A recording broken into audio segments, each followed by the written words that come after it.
नातीतं गगनसदृशं तत्त्वमस्यादिलक्ष्यम् एकं नित्यं विमलमचलं सर्वधी साक्षिभूतं भावातीतं त्रिगुणरहितं सद्गुरुं तन्नमामि, सद्गुरुं तन्नमामि। ओम। बात हमारी चल रही थी कि स्ट्रेस, तनाव, जो व्यवहारिक जीवन चल रहे हैं उनमें अनेक प्रकार के घरेलू टेंशन, चाहे आप जहाँ कहीं देखो परस्पर में वाद विवाद, परस्पर में असमन्वयता आदि आदि जो देखने को मिलता है, पति पत्नी के बीच के झगड़े या जहाँ कहीं भी देखेंगे, तो उसकी जब तह में हम पहुँचते हैं तो हम देखेंगे कि उसका मूल कारण है कि एक दूसरे की परिस्थिति को न समझना, या कहो एक दूसरे की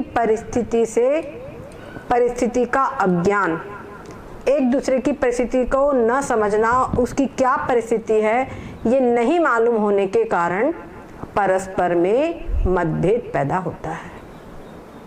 और अब जहाँ कहीं भी देखिए, कहते गाँव के अंदर में लोग बड़े लड़ाई झगड़ा करने वाले होते हैं, या क्यों, वहाँ पर बताते हैं कि जो शिक्षा का अभाव है, जहाँ कहीं भी देखा जाएगा शिक्षा का यदि अभाव है यानी कि अज्ञान है, तो वहाँ पर कलह क्रांति आपस में होगी। और यही बात आप हर जगह पर लागू कर सकते हैं कि अगर मान लो शहरों में भी है और परस्पर में, मतलब कहना चाहिए कि बस यही बात है कि एक दूसरे की बात को न समझना, मिसअंडरस्टैंडिंग, ये भी क्या है, लड़ाई झगड़ा तनाव का कारण है। हर जगह पर आप इसको लगा सकते हैं। और यदि एक दूसरे की परिस्थिति में समझ सके, एक दूसरे को समझते हुए चले, तो वहाँ समन्वय बना रहेगा। और परस्पर में जहाँ कहीं दो व्यक्ति रहेंगे तो वहाँ त्रुटियाँ तो होगी ही, क्योंकि मनुष्य न चाहते हुए भी बहुत सी बातें गड़बड़ी हो जाती है, ना चाहते हुए भी, क्योंकि कुछ मनुष्य का मन है, कुछ शरीर है, बहुत सारी बातें होती है, व्यक्ति वो अपने अपने आप पर समझ सकता है। हमारे यहाँ पर ये जो छोटी छोटी जो तनाव है, ये छोटे छोटे नहीं, गृहस्थ आश्रम में या जो व्यक्ति उसको झेलता है उसको तो ये बहुत बड़े लगते हैं स्वाभाविक रूप से, पर जो हमारे ऋषिगण हैं, हमारे जो मनीषी हैं, उन्होंने विचार किया है इन पर भी। उन्होंने कोई भी चीज ऐसी नहीं छोड़ी है जिस पर उन्होंने विचार नहीं किया। उन्होंने मनुष्य जीवन को किस प्रकार से सुख सुविधा पूर्ण, किस प्रकार से मनुष्य सुख और शांति से जीवन यापन करते हुए अपना आध्यात्मिक कल्याण भी कर ले, इस बात पर विचार किया है। उन्होंने जो धर्म की परिभाषा बनाई है, धर्म की परिभाषा क्या है, जिससे सर्वविध उन्नति और परम कल्याण मोक्ष की प्राप्ति हो, वो आचरण धर्म है। सर्वविध उन्नति, उन्होंने ये नहीं कहा कि केवल आध्यात्मिक उन्नति, वहां पर व्यवहारिक उन्नति जो हमारे लिए आवश्यक है वो भी उसमें जुड़ी हुई है। तो व्यवहारिक उन्नति के अंतर्गत हमारी पढ़ाई लिखाई, हमारा सुख शांति, धन, आर्थिक उन्नति, हर प्रकार की उन्नति है। हमारे यहाँ पर पहले के समय पर जो अनाज आदि था बेचा नहीं जाता था, बल्कि अन्न बेचना, दूध बेचना इनको पाप माना जाता था। अन्न का परस्पर में विनिमय हो जाता, तुम्हारे खेत में गेहूं अधिक होता है, मेरे खेत में चावल अधिक होता है, तो हम दोनों लोग अपनी आवश्यकता अनुसार गेहूं और चावल को परस्पर में बदल लें, ये होता था। लेकिन आज समय के अनुसार उन सबका मूल्यांकन रुपए से होने लगा।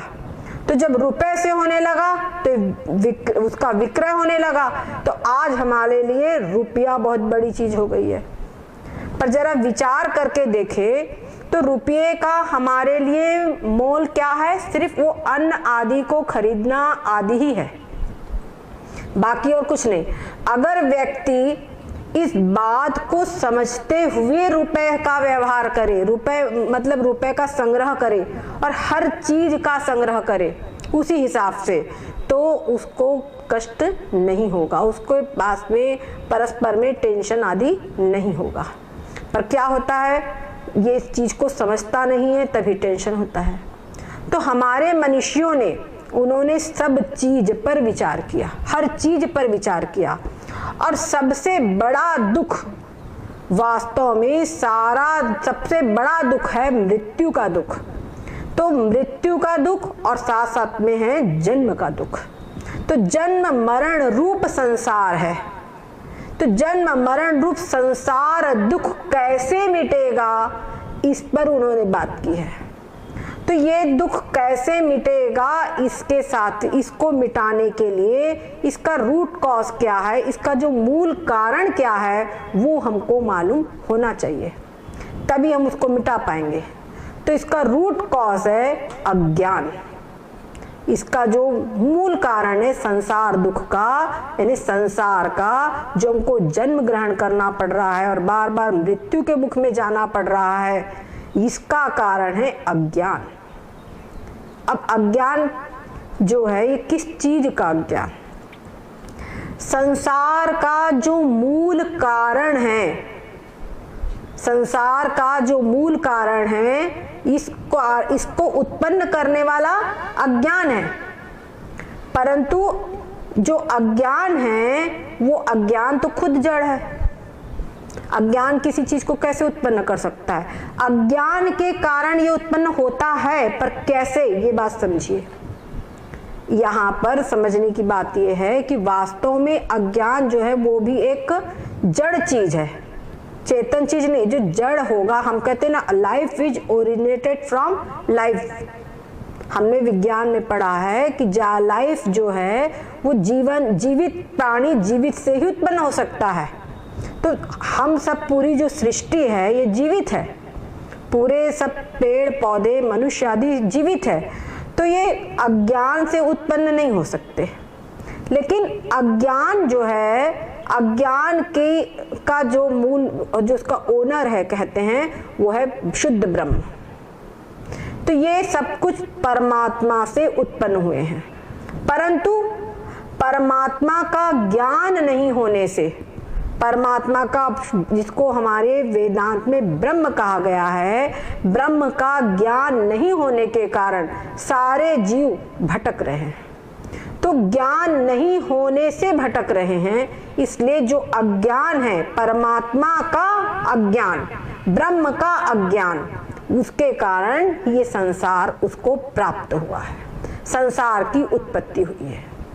तो जैसे हमको जिस चीज का अज्ञान होगा उस चीज के ज्ञान से दूर होगा। जैसे अंग्रेजी का अज्ञान है तो वो अंग्रेजी के ज्ञान से दूर होगा, संस्कृत का अज्ञान है तो संस्कृत के ज्ञान से दूर होगा, विज्ञान का अज्ञान है तो विज्ञान के ज्ञान से दूर होगा।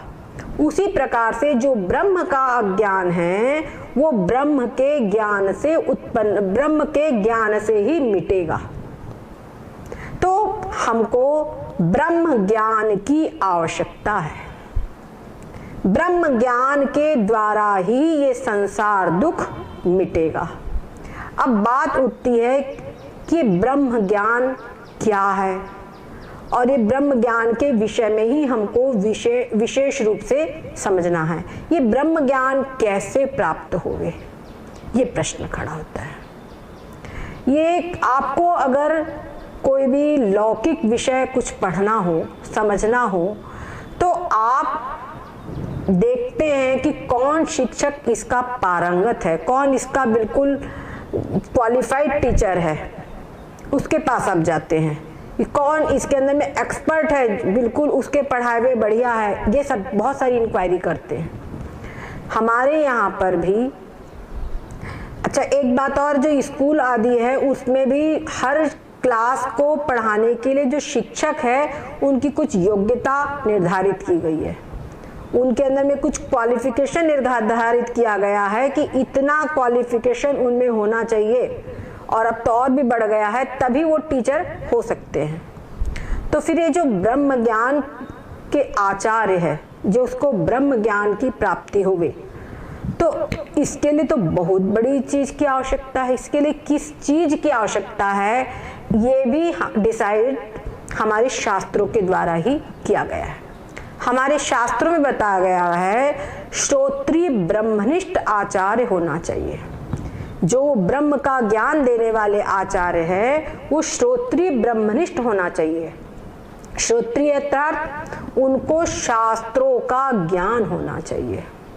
शास्त्रों का ज्ञान भी दो प्रकार का है, एक तो है कि शब्द ज्ञान मतलब थियोरिटिकल ज्ञान है, और एक होता है उनका अनुभवात्मक यानी प्रैक्टिकल एक्सपीरियंस, ये होना चाहिए। तो जिनके पास में थियोरिटिकल ज्ञान भी हो तो वो कहेंगे जो थियोरिटिकल ज्ञान है वो है श्रोत्रिय, पर जिसके साथ साथ में थ्योरी के साथ साथ में जिसको प्रैक्टिकल ज्ञान भी है वो होंगे ब्रह्मनिष्ठ। तो श्रोत्रिय ब्रह्मनिष्ठ आचार्य होना चाहिए। अगर किसी के पास में थ्योरी ज्ञान है लेकिन उसको प्रैक्टिकल ज्ञान नहीं है तो वो पूर्ण नहीं माना जाएगा, वो पूर्ण नहीं माना जाएगा। क्योंकि आपके दिमाग में जब आप प्रैक्टिकल करने चलेंगे कोई भी चीज का तो कई प्रकार के प्रॉब्लम्स क्रिएट होंगे, बहुत सारी समस्याएं आएगी। एक बार है कि किताब में लिखा हुआ है कि भोजन इस प्रकार से सब्जी बनाना, इस प्रकार से खिचड़ी बनाना आदि आदि लिखा हुआ है, लेकिन उसका प्रैक्टिकल एक्सपीरियंस नहीं है, प्रैक्टिकल नहीं जानता है, तो क्या होगा, वो व्यक्ति वो कार्य नहीं कर सकेगा। एक प्रहसन है, एक लड़की थी, उसने होम साइंस से बीएससी किया था लेकिन कभी भी प्रैक्टिकली रसोई के अंदर में गई नहीं थी।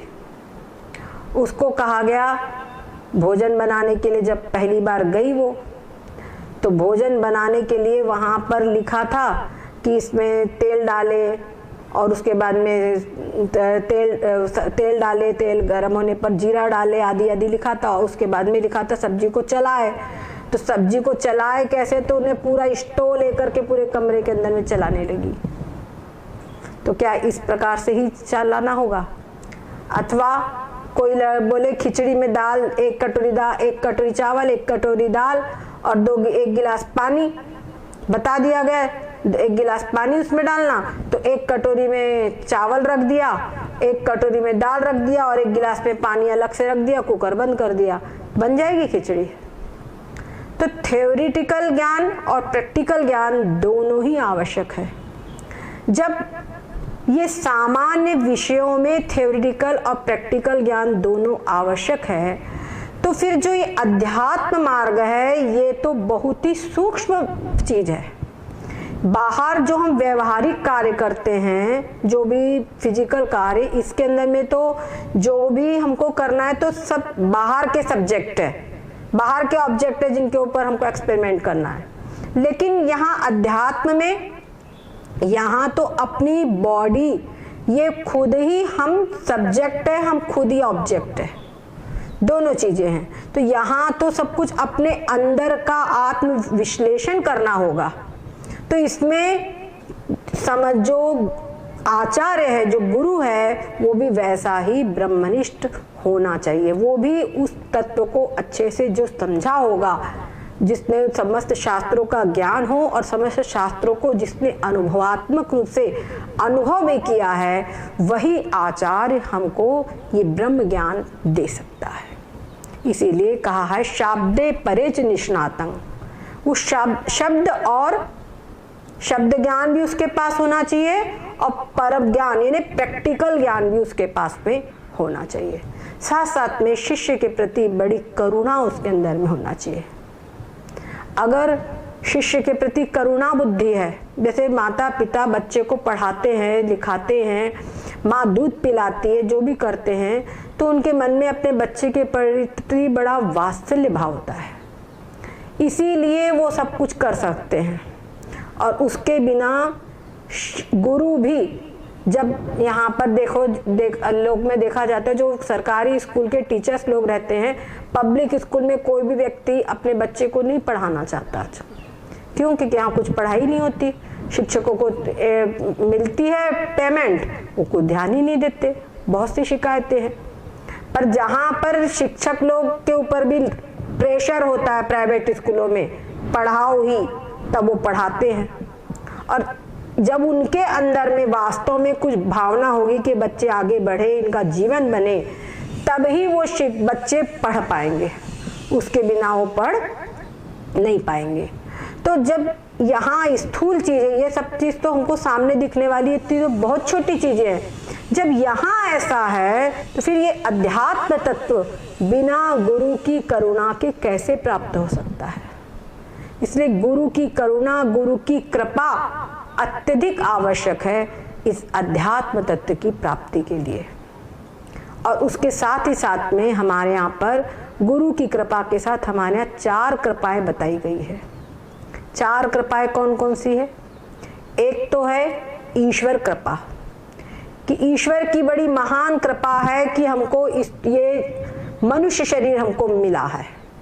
अगर उन्होंने मनुष्य शरीर हमको न दिया होता तो हम कुछ नहीं कर सकते, क्योंकि अन्य जितनी योनियां हैं उसमें ये चीज नहीं हो सकती। तो एक तो मनुष्य शरीर, उसके बाद में फिर कहा है कि श्रुति कृपा, श्रुतियों के अंदर में जो कुछ भी लिखा हुआ है वो हमको वैसा ही समझ में आना चाहिए जैसा उनका अर्थ वास्तव में है। नहीं तो लिखा होता है ना, उसकी बात को समझना, जो कि त्यों समझना, जिसमें उनका तात्पर्य वो समझना, ये भी एक बहुत बड़ी बात है। उसके बाद तीसरे नंबर पे है गुरु की कृपा। और गुरु की कृपा हमने आपको बता दिया कि वो आपको पूरे प्रेम पूर्वक सब कुछ समझाएं, क्या इन शास्त्रों की बातों का अर्थ है आदि। और उसके बाद फिर चौथे नंबर पे होती है आत्म कृपा। आत्म कृपा का मतलब है अपनी स्वयं की कृपा, स्वयं का पुरुषार्थ। यदि व्यक्ति में स्वयं का पुरुषार्थ ना हो, हमने को गुरुजी ने समझा दिया, श्रुतियों में हमने उसको समझ लिया, सब कुछ समझ लिया, लेकिन समझ करके हाँ ठीक है, लेकिन उसके बाद में कुछ भी उस पर अभ्यास नहीं किया, कुछ भी उस पर प्रैक्टिस नहीं किया। गुरुजी ने बताया इस प्रकार से आप मेडिटेशन करो, कुछ नहीं किया उसने, 1 दिन किया, 2 दिन किया, छोड़ दिया। पहली बात तो वो तत्व मेडिटेशन करने पर तुमको समझ में आए, ये बहुत कठिन है। यहाँ तक गुरु की कृपा है कि एक बार तुम्हारी समझ में आ जाए, इसके पहले तुमको कुछ साधना करनी पड़ेगी, जो हमारे यहाँ पर बताया गया है कि रोज भगवान की नियमित रूप से सवेरे पूजा करनी चाहिए, जप करना चाहिए, शुभ कर्म करना चाहिए, दूसरों पर दया करना चाहिए, करुणा करनी चाहिए, बड़ों की आज्ञा का पालन करना चाहिए, अतिथि की सेवा करना चाहिए, आदि आदि जो हमारे सनातन धर्म के जो नियम हैं, ये सारे नियम हमारे अंतःकरण को इस लायक बनाते हैं कि हम एक दिन उस अध्यात्म तत्व को पकड़ सके। इस तत्व को, मैं कौन हूँ, उस तत्व को पकड़ सके। उसी से अंतःकरण के अंदर में ये कैपेसिटी आती है, क्वालिटी आती है। तो सबसे पहली बात तो ये सब हम अपने व्यवहारिक जीवन में जो भी हमारे कर्तव्य कर्म हैं उनको हम पूरा करते रहें। अगर हम पूरा करते रहेंगे तो सबसे बड़ी चीज क्या है, हर व्यक्ति, घर में 4 मेंबर है, पति पत्नी सास ससुर, 4 मेंबर है, सब लोग अगर अपने अपने कर्तव्य पूरा कर रहे हैं तो बताइए कहीं कोई टेंशन वाली बात है? कुछ भी नहीं होगा, सब अपने आप नॉर्मल चलेगा। गड़बड़ी कहाँ होती है? जब कोई अपने कर्तव्य में गड़बड़ी होती है, कोई अपने कर्तव्य से पीछा होता है। तो हमारी जो आध्यात्मिक विद्या है ये सबसे पहले करती है कि अपने कर्तव्य का पालन करो।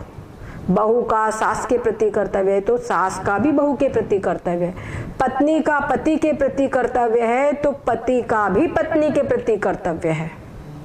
ऐसा नहीं कि हमारे एक तरफा बात कही हुई है।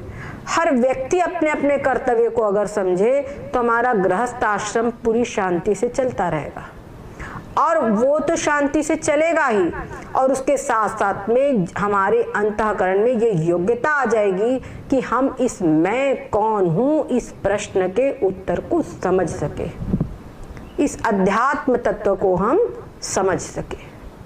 तो जो ये मैं कौन हूँ की जो साधना है, अगर इस साधना में हम सही ढंग से लगते हैं तो हमारा जीवन, हमारा जो व्यावहारिक जीवन है, ये निश्चित रूप से मंगलमय होगा, शुभ होगा, कल्याण में होगा।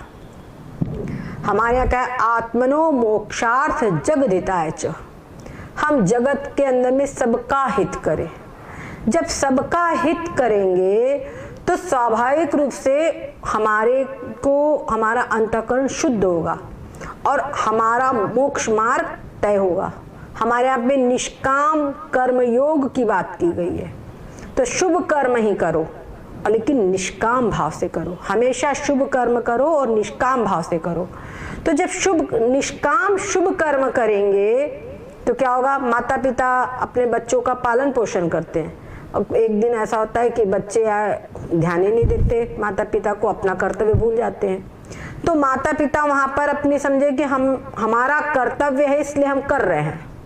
बच्चों से आशा न लगाएं, बच्चों को संस्कार देवें। अगर बहुत अच्छा है, अगर उन्होंने कर लिया तो ठीक, नहीं तो जब वो नहीं करेंगे तब आपको दुख नहीं होगा, ये बात होती। तो जो भी हम कर्तव्य कर्म है उसको निष्काम भाव से अपने करें, शुभ कर्म करें। तो इस निष्काम भाव से करने पे हमारे जो अंतःकरण है ये पूर्ण रूपेण शुद्ध होता है। क्यों शुद्ध होता है कि जो भी हम कर्म करेंगे उसका पुण्य तो बनेगा ही।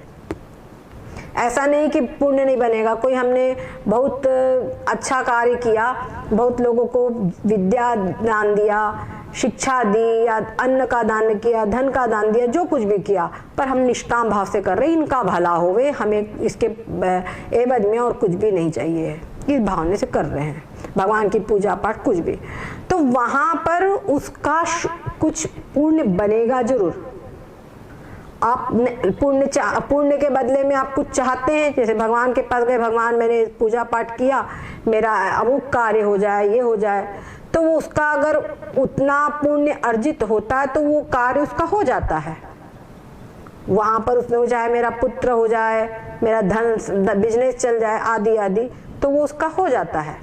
परंतु वो अगर निष्काम भाव से करता है तो मुझे इसके एवज में कुछ भी नहीं चाहिए, तो उसके पुण्य के फलस्वरूप उसके जो पिछले कुछ पाप कर्म होंगे वो कट जाते हैं, और जिससे उसका अंतःकरण शुद्ध होता है। और जब अंतःकरण शुद्ध होता है तब उसके अंदर में वो सत्वगुण भाव पैदा होता है, जिसके कारण उसमें मैं कौन हूं ये समझने के लिए ये प्रश्न उसके मन में खड़ा होता है। और जब प्रश्न वास्तव में उसके हृदय में खड़ा होता है तब उसका उत्तर भी उसको जब गुरुजन समझाते हैं तो उसमें वो स्थित हो जाता है। सबसे बड़ी बात है कि हमारे अंदर में सचमुच में जिज्ञासा उत्पन्न होवे। इसीलिए सारी साधनाएं हैं जो हमारे यहाँ बताया जाता है, अतिथि की सेवा करो, और जितनी भी धर्म का पालन करने की बात कही गई है उस धर्म का यही फल है क्या, कि हमारे हृदय में उत्कट परमात्म प्राप्ति की, मैं कौन हूँ इस प्रश्न के उत्तर की जिज्ञासा उत्पन्न होना, ये बात होती है। तो ये जब होता है तो कहते कि ब्रह्म ज्ञान किससे होता है, तो ब्रह्म ज्ञान हमको किसी कुशल आचार्य के पास जब हम जाएंगे तो उनके उपदेश से हमको ब्रह्म ज्ञान की प्राप्ति होती है। उनके सत्संग से, उनके द्वारा हम सत्शास्त्रों का अध्ययन करते हैं, उससे हमको परमात्मा का वास्तविक क्या स्वरूप है ये सब कुछ हमको समझ में आता है। तो ये जितने भी चीज हमारे हैं इसके अंदर में 3 प्रश्न बनाए, बिल्कुल इनके सारभूत 3 प्रश्न हैं। उन 3 प्रश्नों पर हम विचार करेंगे। इसमें से पहला हमको जो विचार करना है जिस प्रश्न पर, वो प्रश्न है सबसे पहले कि संसार क्या है। ये जो संसार हम सब अपने चारों तरफ देख रहे हैं, ये संसार क्या है? संसार क्या है, इसके गर्भ में ये भी छिपा हुआ है कि संसार उत्पन्न कहाँ से हुआ है, या फिर आया कहाँ से, बना कहाँ से, किसी ने इसको बनाया या ये अपने आप बन गया। यहाँ पर इस प्रश्न के गर्भ में ये छिपा है। और ये संसार का स्वरूप क्या है? ये संसार हमेशा ऐसे ही बना रहेगा कि कभी समाप्त हो जाएगा, आदि आदि। उसके बाद में दूसरा प्रश्न है, परमात्मा क्या है? परमात्मा वास्तव में है अथवा नहीं है, और परमात्मा है तो क्या है? और तीसरा प्रश्न है, मैं कौन हूँ? मैं कौन हूँ? इन सबको समझ लिया। अब बात ये थी कि आखिर मैं कौन हूँ? मैं अभी तक के अपने आप को ये शरीर ही समझते आ रहा हूँ। हमेशा से बचपन से बताया कि ये अमुक नाम वाला शरीर तुम हो, तो शरीर ही तुम हो कि कोई और हो, इससे भिन्न कुछ हो? ये यहाँ पर प्रश्न खड़ा हुआ है। तो इस प्रश्न में, इन प्रश्नों का जो विचार है, इस प्रश्नों के विचार से ही ब्रह्म ज्ञान की उत्पत्ति होती है। अब इसमें से सबसे पहला जो प्रश्न है वो है, संसार क्या है? अब संसार के अंदर में आप देखिए, एक आप लगा दीजिए सीधे, छोटा सा एक सूत्र है, एवरीथिंग इज अनसर्टेन। संसार में आप हर चीज को देखेंगे, हर चीज अनिश्चित है। संसार की परिभाषा ही कही गई है, संसरति इति संसार। जो सरक रहा है, जो निरंतर बदल रहा है, हर क्षण जिसमें परिवर्तन हो रहा है, वो संसार है। अब देखिए, ये शरीर जो है हमारे पास में, ये शरीर संसार की इकाई है। आप इस शरीर का ये अध्ययन कीजिए।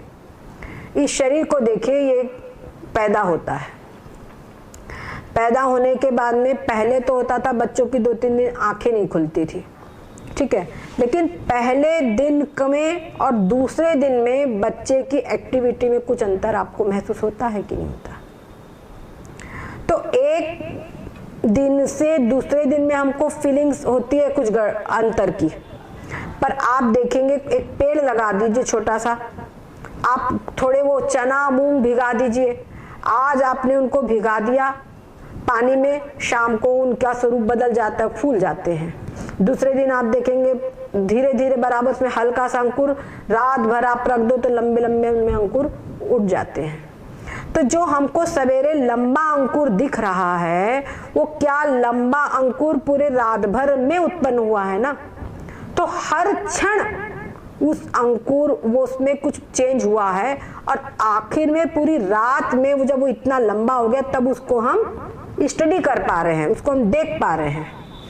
उसी प्रकार से ये जो शरीर है, इस शरीर के अंदर में हर क्षण परिवर्तन हो रहा है, पर वो परिवर्तन हम आंखों से देख नहीं पा रहे हैं। हर क्षण के परिवर्तन को हम आंखों से देख नहीं पा रहे हैं, पर जब वो कुछ अधिक हो जाता है एक समय के अंतराल पे, तब हम उसको जज कर पाते हैं। परंतु जो परिवर्तन है वो हर क्षण हो रहा है, हर क्षण संसार आगे बढ़ रहा है। हम कहते हैं ना, काल जो है वो घड़ी का काटा वो नहीं रुकता, वो निरंतर आगे बढ़ रहा है। तो जैसे वो आगे बढ़ रहा है, तो उसी के साथ साथ में परिवर्तन हो रहा है बराबर। तो ये परिवर्तन जो हो रहा है, ये परिवर्तन जो है, यही संसार है, यही संसार का नियम है।